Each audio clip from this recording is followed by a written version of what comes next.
And citations, everyone. In the universe of Warcraft, it is filled to the brim with endless characters, worlds, and possibilities. And with such a universe, a single change in any choice can ripple across it, changing what is to happen forever. Today, we're going to continue the tale of such a reality. What would have happened if Rexxar, the champion of the Horde, was named Warchief of the Horde instead of Garrosh Hellscream?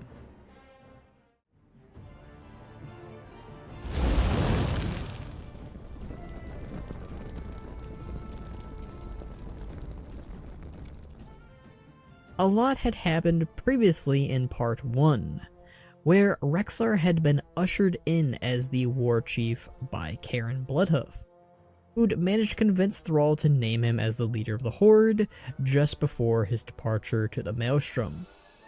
Through this, the Twilight's Hammer ultimately used this to their advantage to create bad blood between the Alliance and the Horde, creating a facade and attacking a peaceful Druid gathering, using disguised members of the Twilight's Hammer to portray as Alliance soldiers. While Rexxar allowed the Alliance to investigate this attack, Garrosh disagreed and wanted a far more aggressive reaction from his Warchief, resulting in a Makara between the two leaders.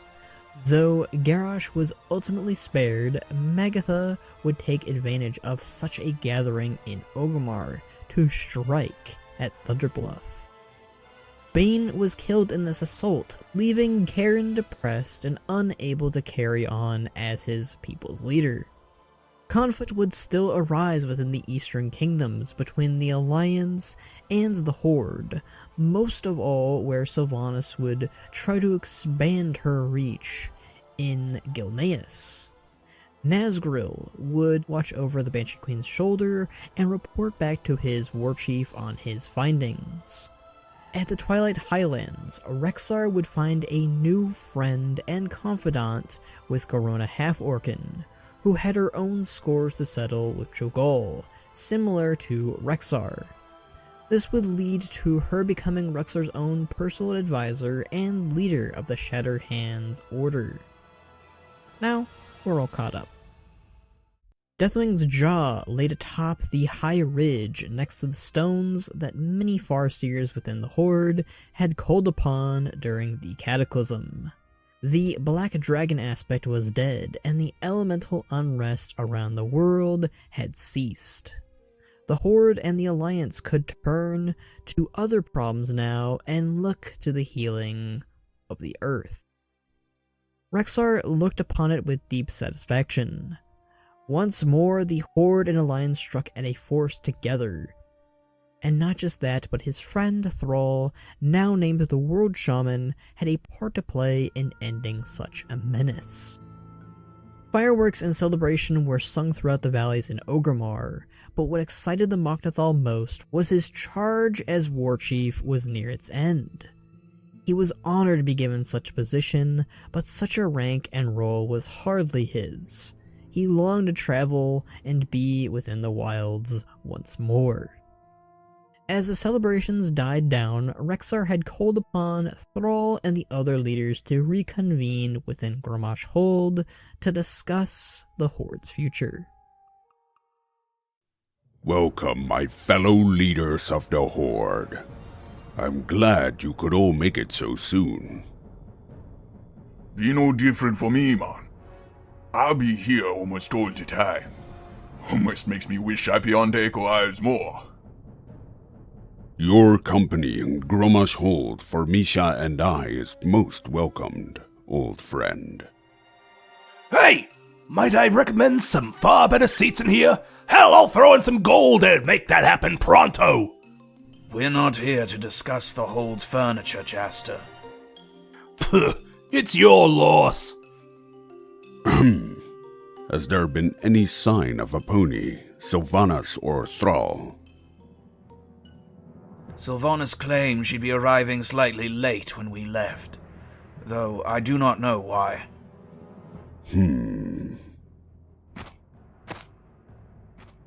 Ah, the Slayer of Deathwing is here. It is good to see you once again. Slayer of Deathwing. I had help with that. It's good to be back, but there's far more work to be done. Yes, the land and the Horde has much to recover from. I wanted to wait for Sylvanas and the new Tauren leader to talk further, but... Right, about that. I have decided not to return to the Warchief's mantle. What? You cannot be serious, man. The Horde needs you now more than ever. I am sorry. I know I promised once Deathwing and the Cataclysm had been dealt with I would return. But the Earthen Ring needs all the help it can get to amending the damages. Then simply return to the title when you've finished with that, then. It is in my own best interest that the title of Warchief remains off my shoulders. Augra and I have a child on the way. I know it's selfish, but... You promised me that this would only be temporary, Thrall. Now, I know this is a lot, but let's not roll each other's heads off. Congratulations, by the way, Thrall. Thank you, Vol'jin. Rexxar, know that you have my utmost thanks in leading as long as you have. The Horde couldn't be in any better hands. I believe it would fit better with yours. If I might be so bold, could we arrange for someone new to hold the throne then? If it bothers you, Rexxar. Yes, that is something we could do. Well, if it's on the table, perhaps I could take a swing at... No! Was worth a shot. I believe that Vol'jin would be best suited to lead us. He did a great deal to help me, and even denied that prophet's request in favor of the Horde. It was nothing, but I also don't think I'd be worthy of such a title. You're not. Late as ever, Windrunner. I arrived when needed, Warchief, and now seem to have been the best time to speak. Out of the reports Nazgrel gave me, you would be the last person I would name Warchief. Your lust for power and land would drive the whole world's eyes on us. You would end the Horde. I'm not surprised by your answer. For too long your direction with the Horde has neglected the Eastern Kingdoms entirely. My people and my kingdom will soon rot because of your neglect. It's time the Horde is led by someone who wouldn't let the Alliance stomp over us. You've been an issue within the Horde long enough. Do not do something you'll regret. My only regret was not speaking out sooner. All of you must realize this. The Horde needs someone strong. I'll be with the Horde, and the Horde not be you, Windrunner. You're best to remember that. And what say you, Regent Lord? Trade Prince? Well, if I get to have a say or a vote in this, profit would go up quite a bit. The Cinderai owe you a great debt, Sylvanas, but... So you would see Silvermoon destroyed? No. The Horde as it is has supported our endeavors less and less. Do our quarrels not matter in the slightest? Lor'themar and Silvermoon would be at the Alliance's mercy. You're all blind if you do not see this. The world is no longer set ablaze. We can reach out to the Alliance and settle this without bloodshed. Already, the young Rin has reached out to make peace. I do not have the same comforts as you do. The Alliance views us all as monsters, and you'd be best to remember that.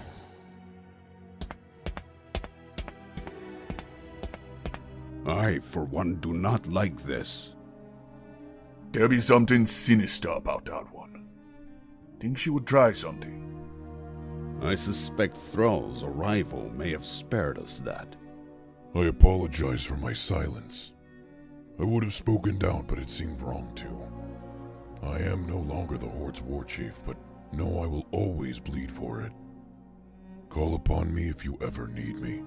Of course, Thrall. Again, I'm sorry for this to fall on you, Rexxar. I hope this storm, whatever it is, blows over.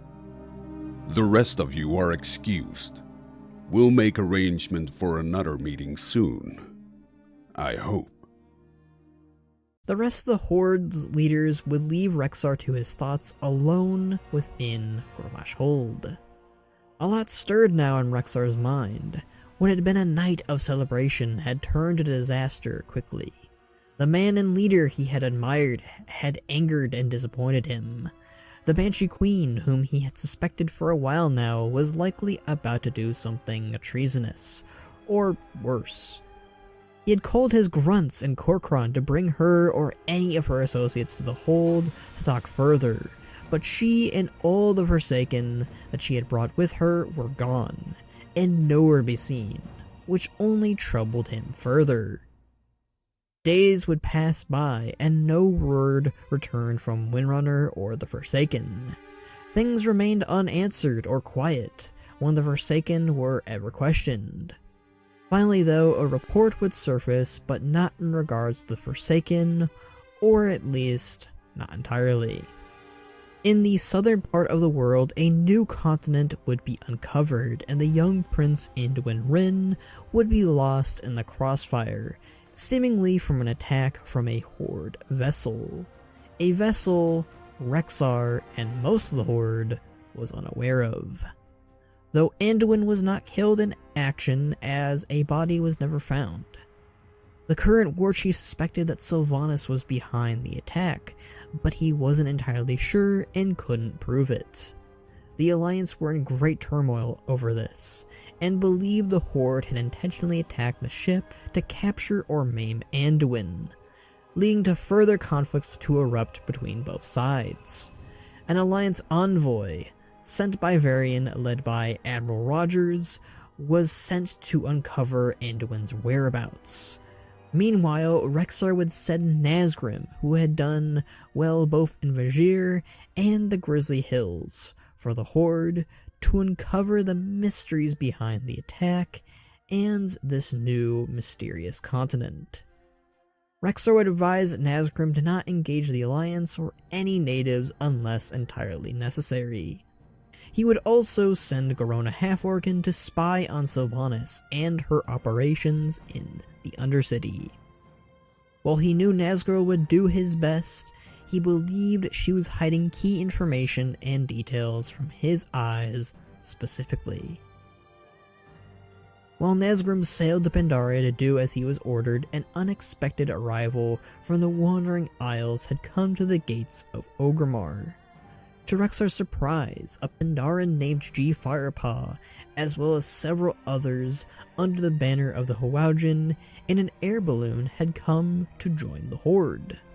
Going by the tales of the newly appointed Warchief, through the Horde prisoners who were held captive aboard an Alliance vessel, and the tales told by an esteemed Storm Stout. The Vol'jin present showed a great amount of interest in Rexxar and his leadership over the Horde. Rexxar would welcome them with open arms and treat them well, giving them some light history on what it means to be Horde, and would do a quick brawl to see what they were made of. He quickly learned that a similar band of Pandaren would also join the Alliance under the name of the Taoshi, led by Asa Cloudsinger, giving the unfortunate news that the two factions may have to fight one another, but he had hopes it wouldn't come to that. Meanwhile, on the new continent of Pandaria, Nazgrim would do as told by Rexxar, and not engage the Alliance and the natives with his fellow veterans. Unfortunately, the Alliance were also en route and had orders to bring down the Horde for their transgressions. This led to a rough landfall in the Jade Forest, where, akin to the true timeline, they would make a deal and union with the local Vol'jin, after some minor conflicts with them and the Alliance. In the wilds of the Jade Forest, Shokia and Kieran would discover a young Alliance soldier who had ended up being the young Crown of Stormwind, Anduin Rin. Anduin would end up in the Horde's encampment, but not as a prisoner, but more of an honored guest, as General Nazgrim was given specific orders if they found Anduin to keep him safe and secured. This misunderstanding of keeping Anduin within their camp would lead to an eventual battle at the Serpent's Heart to get Anduin back, leading to the awakening of the Shah of Doubt and the Horde and Alliance forces being put into disarray. Anduin would use this as an advantage to escape into the Krasarang Wilds. While in Krasarang Wilds, there wouldn't be too much of a difference for the Alliance and Anduin. However, with the newly appointed and entitlement of a Pony Brightmane as the new High Chieftain of the Tauren, Karen Bloodhoof would decide to join Dezco and co. to this new continent. Karen simply wanted to get away from Mulgore as it reminded him too much of his now deceased son. After Bane's demise, he would assist his people where he could, but loss would follow the old bull. Dezco's late wife would ultimately be lost after childbirth, reminding him of his late son and sending him into deeper despair, resulting in the Shah heavily influencing him. However, Karen would ultimately be saved from the Shah by Anduin and the Red Crane Chiji. Though his heart could never truly be mended with Bane's loss, and he could never lead the Tauren as he once did, he took stride in the fact that he could still help others, and through Dezco and Kor, he was reminded of his late friendship with Thrall. Hope was reignited in him, and he would find a new friendship with Anduin Wrynn, who he wished Bane had met as he believed the two would have been great friends. Karen would later aid in helping Dezco through his suffering and help the likes of Chen Stormstout defend Stoneplow from the Mantid. Not too many differences would occur in the rest of Pandaria as a whole. Chen Stormstout would discover and reconnect with his family. The Yongle would still try and flee from the Townlong Steppes and take Kun Lai, but ultimately would fail. The Shah of Hatred would possess Terran Zoo, but through the efforts of the Alliance and the Horde would retreat and later be dealt with. The Shah of Fear would drive the Mantid to do their swarm early and would be snuffed out along with their queen. Prophet Zul and his Troll Empire would be successful in reviving Lei Shen, the Thunder King. They would set sail for the Isle of Thunder to start their plans to take Pandaria and the rest of Azeroth in the name of the Mogu and Troll Empires. As these threats around Pandaria began to grow and fade, a new threat would surface and begin to rise. Sylvanas Windrunner, who had initially given the order to capture or kill Anduin Wrynn to incite conflict, would find herself in a bewilderment. A new land was discovered through this attack, and she would use its dark secrets to obtain the power she sought. The Mugu and their secrets to immortality and the bending of blood and spirit would ultimately benefit her greatly. This Shah would also be used to her advantage to bring more warfare between the two factions. Gallywix would also support Sylvanas' endeavors, as he was more or less snubbed effortlessly by the Warchief in his plans for ultimate profit. Others within the Horde slowly gravitated towards Sylvanas' cursed Horde, and rebellion began to rise throughout the globe, waiting till it was time to strike. Eventually, the High King of the Alliance and the Warchief of the Horde would make landfall within Krasarang Wilds, along with their armies, as the escalation of war on this continent was beginning to peak. While the conflict was not nearly as bad as it could have been, it was still rising. Nazgrim, Karen, and Dezco would leave a full report to their Warchief in their findings of this continent of Pandaria. Rexxar's goals initially was to discover and investigate what started this in the first place, but the conflict with the Alliance had gotten out of control. Some of the other leaders within the Horde also joined Rexxar across this continent. Sylvanas herself even acknowledged the order, and while he remained heavily speculative of her and her Forsaken, he'd have to uncover proof of her treachery to act on, which Garona was already in the works of uncovering. Meanwhile, in the newly constructed Alliance base in Lion's Landing, Anduin was reunited with his father, who scolded his son for not returning to the Alliance sooner. But Anduin argued that while he was selfish for staying, he had also showed a great change and growth with his travels throughout the continent, and had even gained a new friendship with Karen Bloodhoof. Anduin believed the Horde, as they knew them, wasn't responsible for trying to kill him. Still, Varian believed the Horde was up to no good, and had wanted Anduin for some nefarious plot. It was they that started this conflict, and it was the Alliance that would finish it. Anduin would be heavily guarded just as before, and wouldn't really be allowed to leave too much. Of course, Anduin would find his own way out. Sylvanas' hunt for knowledge and power would ultimately lead her to the Divine Bell, which from the Mogu she and her Forsaken interrogated, through excruciating means, told the tales of how it could harness the power of the Shah, which as before could aid her in her task of inciting the conflict that she had desired. She would have the Eastern Kingdoms for her people, and she would have her immortality. Joined by her second-in-command Thanos, Blightcaller, the two would make their way toward the artifact. Garona would report the importance of this relic and how it could spell doom for the Horde, the Alliance, and all of Pandaria. Rexxar would personally go on the hunt for this artifact and punish Sylvanas Windrunner for her treachery. Joined by Garrosh Hellscream, who had been building a friendship with Rexxar since their battle for Thunderbluff, had been chosen to stay at the Warchief's side as his protector of sorts. While the Alliance and their own spy network would also catch wind of this, Varian Rin and Gen Greymane would make sure neither side of the Horde would get to this bell. This would ultimately end in an all-out brawl between Sylvanas, Nathanos, Rexxar, Garrosh, Varian, and Gen Greymane. Sylvanas would use this as an advantage to use this relic on everyone present, and they would be consumed by their emotions.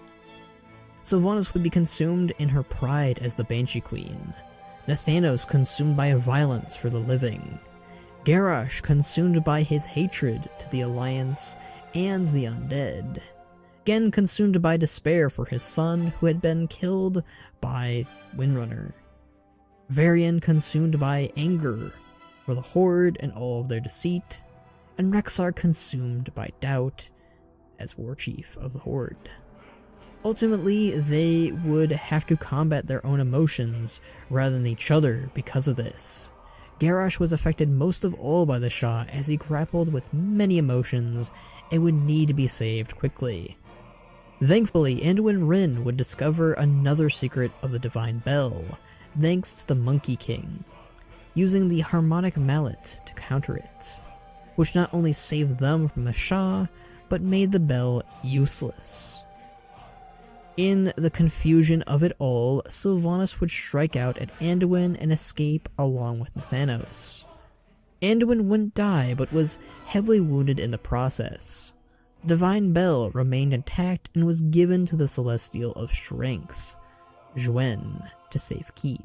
It was no mistake now that Sylvanas was the enemy to the Alliance and the Horde, who would now put their grudges aside to deal with her.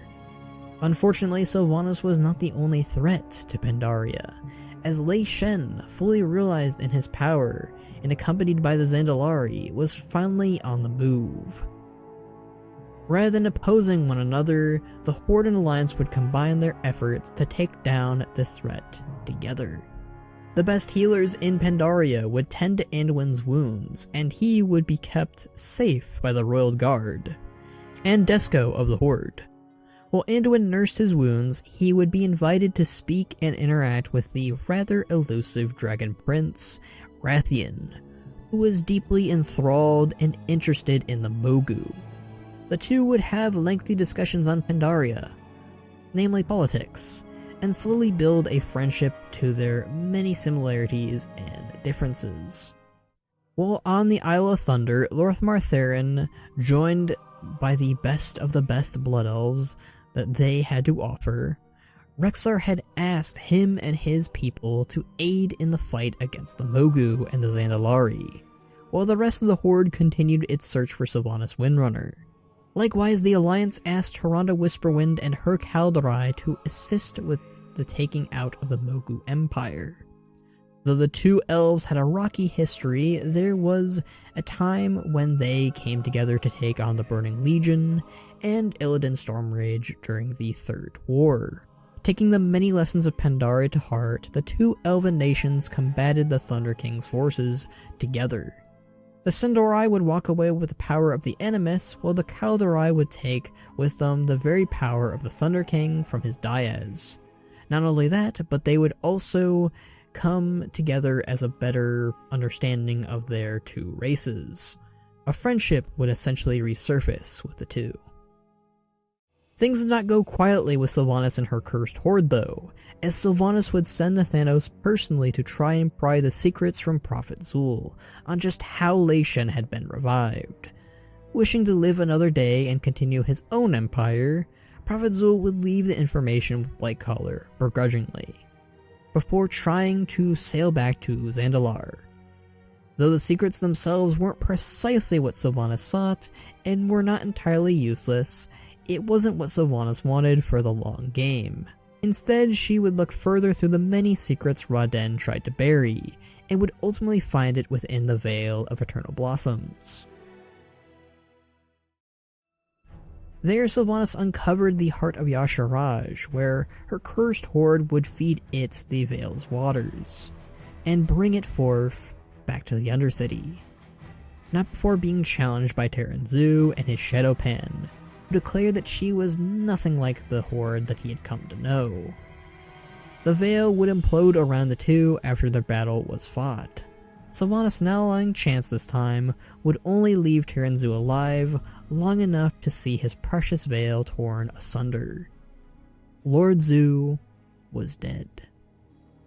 The lay of the land was now corrupted and decayed with the essence of the Shah. The Shah of Pride rose from the depths once the Banshee's work was completed. Once word reached the Alliance and Horde what Sylvanas had done to the Lord of the Shadowpan and the Veil, they would spring to action. Rexxar would lead the charge with the rest of the Horde's leaders, excluding Jaster Gallywix, who had chosen to side with Sylvanas. This act of treason wasn't fully surprising, but was disappointing to the Warchief nonetheless. Once the Veil had been cleared up and taken care of, the Alliance and the Shadowpan remnants, now led by Taoshi, the siege of the Undercity would begin. Gallywix would supply Sylvanas with powerful golems to aid in the city's defense, as well as perfecting the catapults that would deploy Nefarious Plague. The Mitid would heed the call of their great god and throw their lot with Sylvanas and her cursed horde as well. The vast majority of the Forsaken and the Dark Rangers stood by Sylvanas' side in defense of their home and their queen, and some of the other members of the Horde had also joined this cursed horde. But Sylvanas' forces were not enough to thwart the combined might of the two factions, and would end with the cursed horde's ultimate defeat. Lordran's outer walls would be blown to bits by the Skyfire, and Admiral Rogers would at long last get her own form of vengeance on the Forsaken, who had taken her home from her. Gazlowe, asked by Rexxar to aid them in their fight to take on Gallywix's engineering, was joined by King Mechatork, who together brought Gallywix and his half-baked mech suit down. Gallywix pleaded to give him mercy, and that Sylvanas threatened to kill him if he hadn't joined her. But Thrall wasn't here to grant him mercy this time around, and Gallywix would be put down. All of his treasures and profits were ultimately given to the Bilgewater Cartel, and a new trade prince would be born through Gazlowe. As the battle persisted, Nazgul's fate was a grim one. Originally, he had been tasked to watch and observe Sylvanas, and for a time he was able to. But once the Banshee Queen had been found out as a traitor, they gave him little time to report his findings to his Warchief. Nazgul was ultimately made to serve and would be put down with the efforts of Admiral Taylor and General Nazgrim.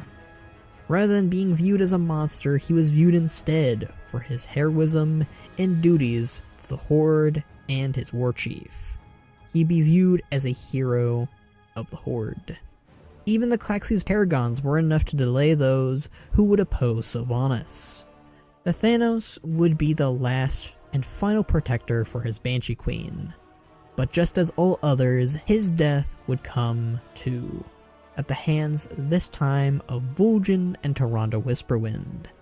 At last, the traitor of the Horde would answer for her betrayal. Sylvanas, enhanced with the energies of Y'Shaarj, would blast away at the Horde and Alliance leaders alike. She would have her world. A world with her as its ruler, as an immortal queen, forever free from the Maw and afterlife. All would be damned, and all would be like her. But just as her cursed Horde had fallen, so would she. Once the heart was sapped of all of its power, Sylvanas laid broken and beaten inside her throne room.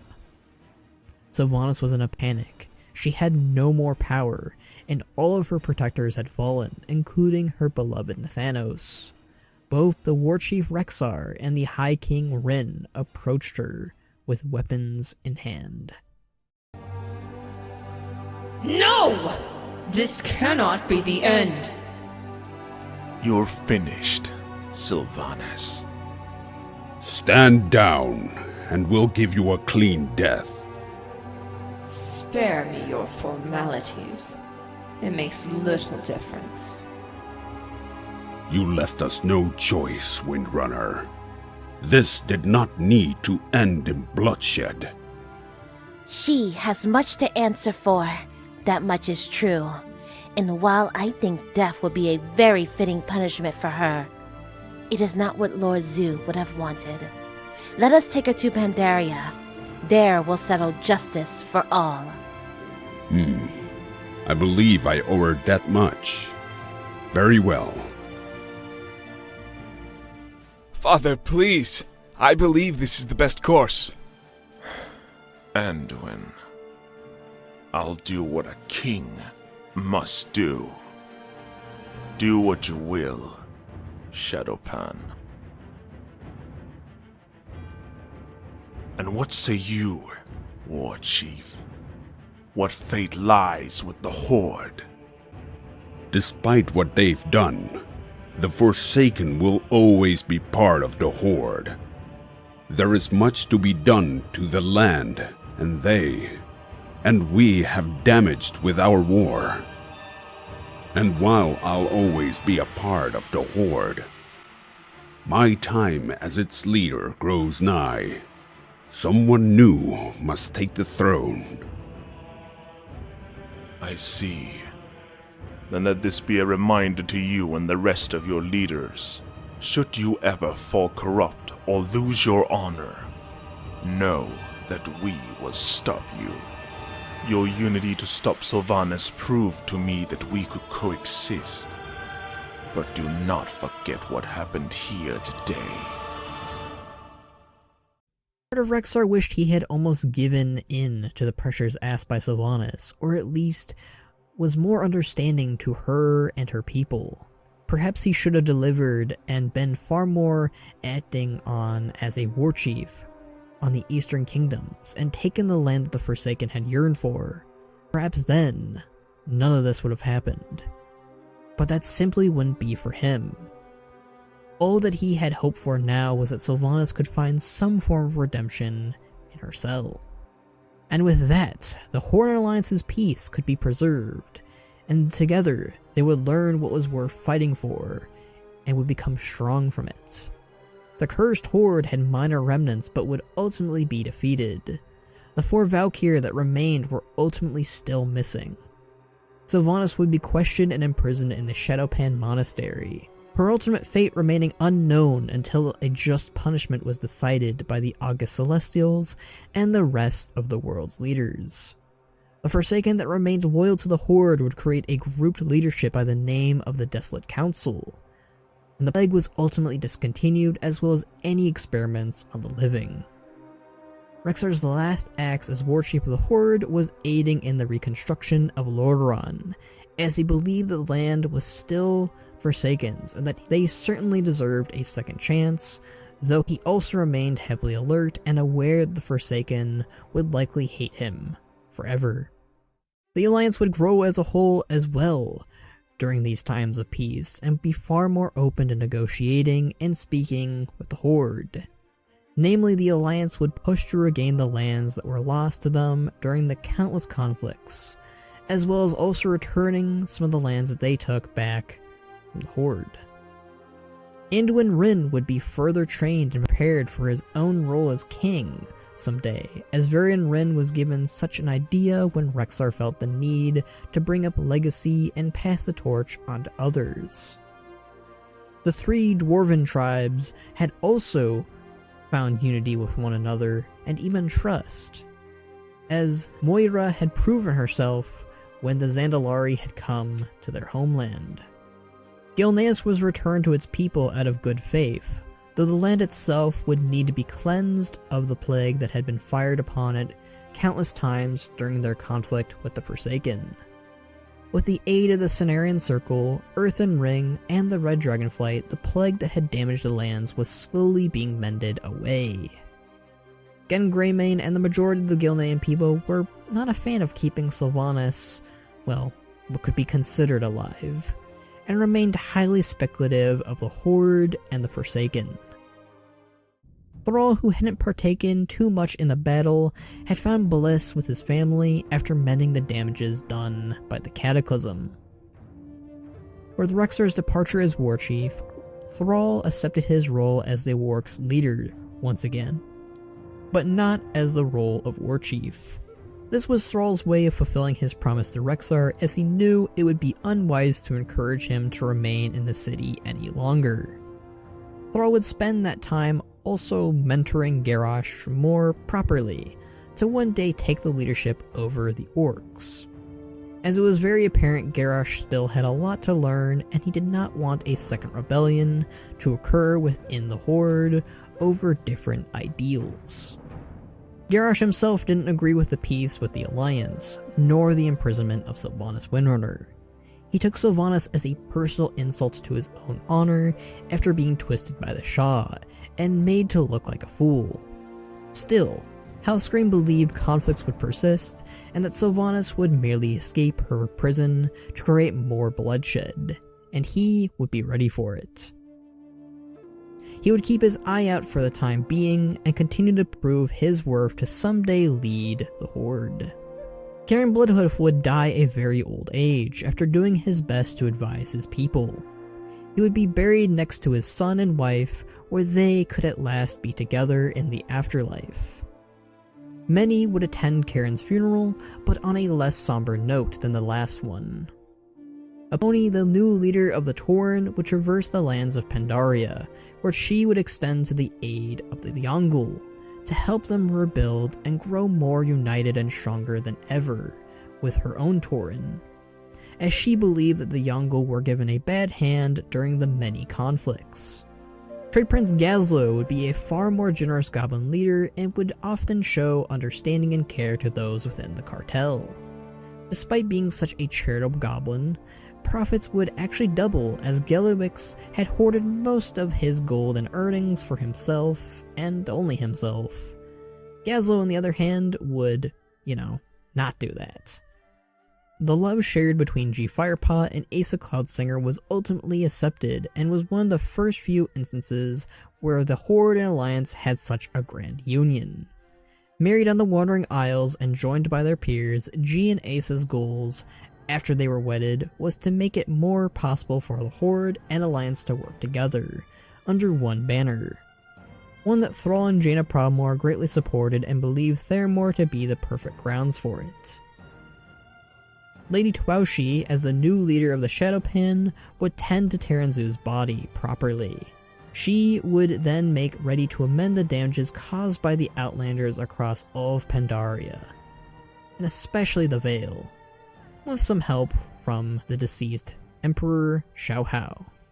The newly appointed Warchief would be none other than Vol'jin, who, while hadn't earned it through battle, had shown his capability of leadership in the Horde countless time when Rexxar was away, and had especially showed his loyalty towards it when Zul asked Vol'jin and the Darkspears to join in his empire, and Vol'jin had denied it. Much like Rexxar and Thrall, he remained a fair and honorable leader. Vol'jin's main concerns lied in Prophet Zul, who was still a threat and would task the best of the Horde had to offer to search for him. Rexxar himself would choose to spend his retirement exploring the wilds in Pandaria, even sharing several drinks with his good friends Chen and Rokon at long last. But peace never seems to stick around in Azeroth. Rathian, whom had been rooting for the Alliance to win in this conflict, was infuriated by the end result. The young dragon had devised a plan with Kyra's Dormu and Sylvanas to create a new world that could supply Azeroth with a far more infinite defense. One that would ultimately lead to great calamity and loss. But that was it for this what-if scenario. I didn't want to go too far off the map, but yeah, having Rexxar in charge of the Horde would certainly change up quite a bit in Pandaria. A lot less conflict from his and, well, the Horde in general, and likely from somebody else's. But what did you all think? What sort of scenario would you like to see next time? Let me know in the comments down below. Subscribe if you like these videos, support me on my various other social medias, or if you'd like, you can support me on Patreon like these amazing folks here. I'd also like to thank the lovely voice actors for lending their amazing voices for this project. You will find them in the description down below. But until next time, guys, bye you.